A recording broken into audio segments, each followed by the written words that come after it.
Hey, if this is your first time here, smash that subscribe button right now. You don't want to miss what's coming next. The morning sun glistened over Fairhill, a quiet town nestled between sleepy cornfields and a river that hadn't run deep in years. It was the kind of town where everybody knew everybody, and everybody thought they knew their place. But for Alberta James, a retired schoolteacher and grandmother of 5, this was just another day. Or so she thought. She stepped off the cab, holding a neatly folded grocery list in one hand and her canvas tote in the other. Dressed in a long floral skirt and a lilac cardigan, with a purple head wrap to match, she made her way to Howard's Market. She had taught 3 generations in that town: math, science, and dignity. Her gait was slow, but her pride walked tall.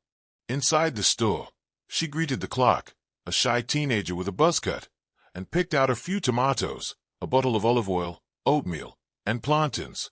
"You take care now, baby," she told him at the register, handing over a few wrinkled bills.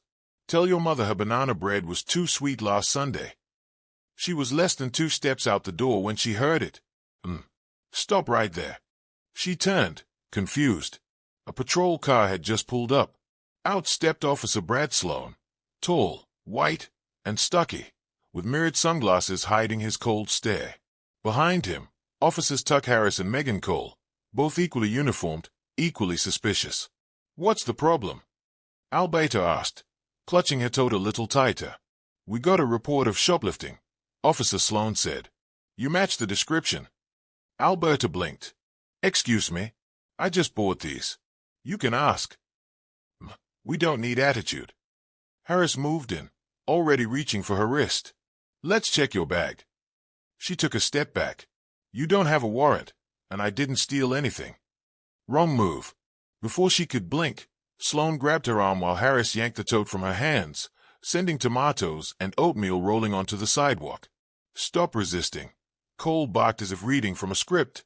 "I'm not resisting," Alberta cried. Her voice trembled. A small crowd had started to gather, people from the store, a young mother with a stroller, and a teenage girl across the street who had already started recording. "You're hurting me," Alberta screamed as Sloan twisted her arm behind her back. Then came the pop, a sickening crunch as her wrist gave way. She let out a cry that stopped people in their tracks. "She's an old lady," someone shouted. "Leave her alone," another voice joined. But the officers weren't listening.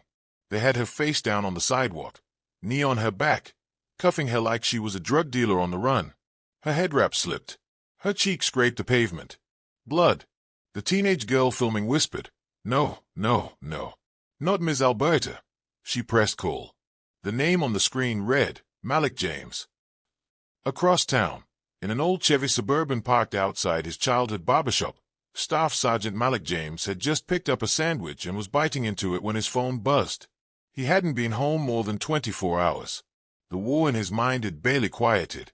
He glanced at the screen. "Tiana, neighbor girl." He answered. "Yeah." Her voice was frantic. "It's your mama. Cops are on her. Right outside Howard's. Malik, there." He didn't wait to hear the rest. The sandwich dropped. He slammed the gear into drive. The Suburban fishtailed as it roared down Maple Avenue. Back at Howard's, Alberta was sitting upright now, bleeding lip and twisted wrist cradled in her lap. The officers stood off to the side, pretending they were handling the situation. Cole was barking into the radio. Sloan wiped sweat from his brow and glared at the crowd. "I'm pressing charges." Alberta shouted weakly. "You all just assaulted a senior citizen." Sloan scoffed. "Then maybe don't steal." "She didn't steal nothing," a voice yelled. "You saw me pay." Alberta pointed to the clerk, who stood frozen behind the window, fear in his eyes. Suddenly, the crowd parted. Tires screeched. The Suburban came to a dead halt right in front of the officers. The door flung open. Out stepped Malik, 6'3", lean, muscular, skin deep brown and glistening with sweat. He wore black cargo pants and a fitted t-shirt, sleeves tight around his biceps. His boots hit the pavement like gunshots. His eyes scanned the scene. Blood on her lip. Handcuffs on the ground. Wrist swollen and crooked. He didn't shout. He didn't flinch. He just looked at them. And something in the air shifted. "Say, step back," Sloan said, already placing a hand near his weapon. Malik didn't even blink. "Take your hand off your belt," he said calmly. "Excuse me." "Take your hand off your belt." Sloan hesitated. For a split second, he sensed something that no badge could override. This man was not to be played with. Malik stepped past him and knelt beside his mother. "Mema," he whispered. "Can you move?" Tears welled in her eyes. "You came." "I always do." He looked at her wrist, lips tightening. Then he turned back to the officers. "Who did this?" Sloan puffed up. "She resisted arrest. She's 68. She matched the description. And now you're gonna match an indictment." Over the next few minutes, the scene evolved like a slow-burning fuse. Malik called in a medevac van, not the local ambulance. He contacted his old teammate from Delta who now works cyber intel, and had him pull the full bodycam files of the officers on site. Meanwhile, more phones went up. The video was posted. Within 30 minutes, it hit 100,000 views. Inside the police department, the chief of police got the call. "We got a Delta Force guy out here saying his mema just got assaulted. You might want to come down here." The chief groaned. "Jesus." "Who?" "Malik James, sir." The phone went dead. At the hospital, Alberta was resting. Malik sat beside her. The nurse whispered, "We saw the video. Sir, if there's anything we can do." "There is," Malik said. "Don't bill her." Not a cent. Outside, reporters had started gathering. But Malik didn't care about cameras. He was planning something else. 2 hours later, the mayor called a press conference to address concerns. Malik didn't attend. He was on a Zoom call with a civil rights attorney, a journalist at The Atlantic, and a retired colonel who owed him a favor. The police thought they had authority, but they'd never faced someone who trained authority how to walk. The hospital room was silent except for the steady beep of the monitor beside Alberta James' bed. Her swollen wrist had been splintered, her lip cleaned and bandaged, but the bruises that wrapped around her soul ran far deeper. Malik stood at the window, arms crossed, staring out at the city that had just shown its worst face. Every breath he took was calculated, tight, disciplined, the same way he was trained to inhale before pulling a trigger at 1,000 yards. This wasn't the battlefield, but somehow it felt more dangerous. "Malik," Alberta said softly, her voice hoarse, "I don't want you getting into trouble for me." He turned. "I'm not. I mean it. You got your life back together, baby. Don't let this town take it from you." He walked back to her bedside, pulled up a chair, and took her hand gently. "You're the one who gave me life," he said. "Now I'm gonna protect it. Just like you protected me when they called me a thug in 2nd grade. When you had to sit in that principal's office and remind Em I had straight A's and asthma." She chuckled weakly. He smiled, just barely. But the fire behind his eyes didn't dim. "Don't worry," he whispered. "I'm not gonna break laws. I'm gonna break legacies." Across town, the police department was in chaos. Interim Chief Randall Horton stood in front of a screen, watching the viral clip loop on repeat.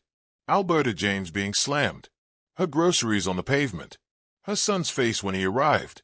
And then there was the part no one could ignore. His badge was already off duty, but Malik's presence made them all look powerless. That power was now weaponized on social media. "Sir," said a junior officer, "the governor's office just called." Horton rubbed his temples. "What now?" They said, "You better get ahead of this story before this town ends up on CNN." By the time sunset dipped behind the rooftops of Fairhill, hashtags were trending. #Justice for Alberta. #Delta Sunrises. #Black Mothers Matter. Every news van from a 50-mile radius now sat outside the Fairhill PD.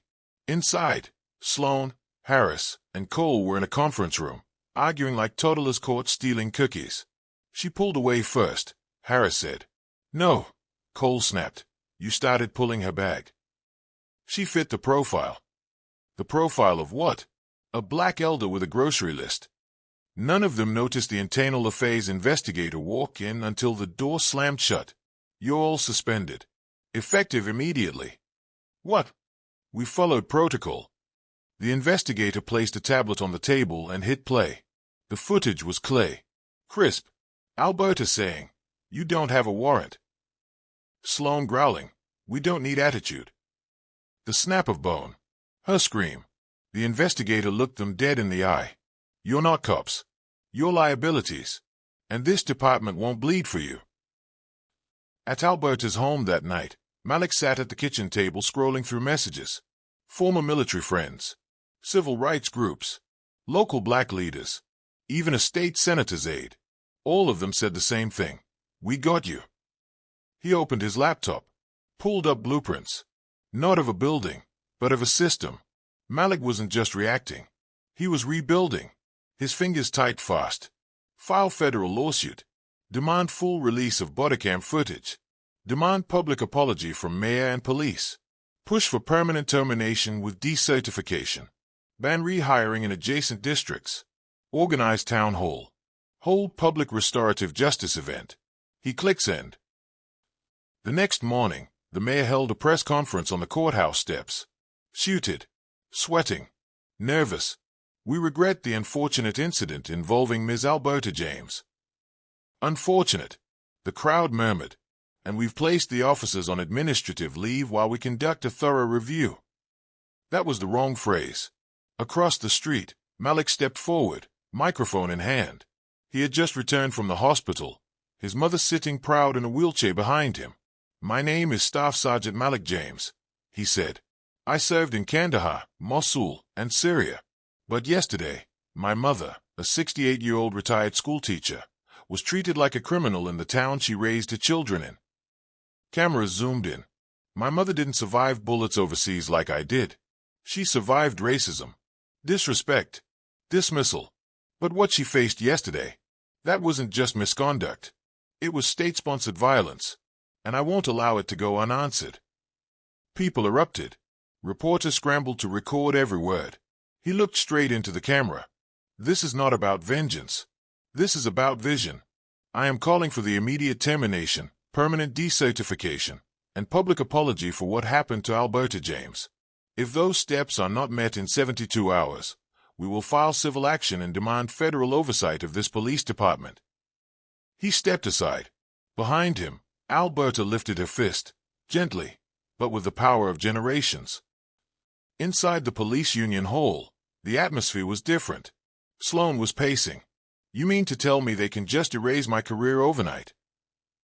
"You didn't think it through," his union rep said. "She's a senior citizen. Her son's a decorated vet. And now the whole world sees you as a racist." "I was doing my job." "No, you were doing your version of the job. And now nobody wants your kind on the force." By nightfall, news broke. The 3 officers had been permanently terminated and blacklisted from policing across the Tri-County area. They were done. No appeals. No transfers. No chances. Meanwhile, Malik sat by his mother's bedside, watching her sleep peacefully. He opened his phone and saw a message from a stranger. "You reminded me why we fight." Another one. "Your mama reminds me of my grandma. We love y'all." And another. "You're the reason we're still proud to wear the uniform." Malik closed his eyes. He hadn't just defended his mother. He'd reminded the world, you don't mess with black elders, especially when their sons are trained to tear down systems, not just doors.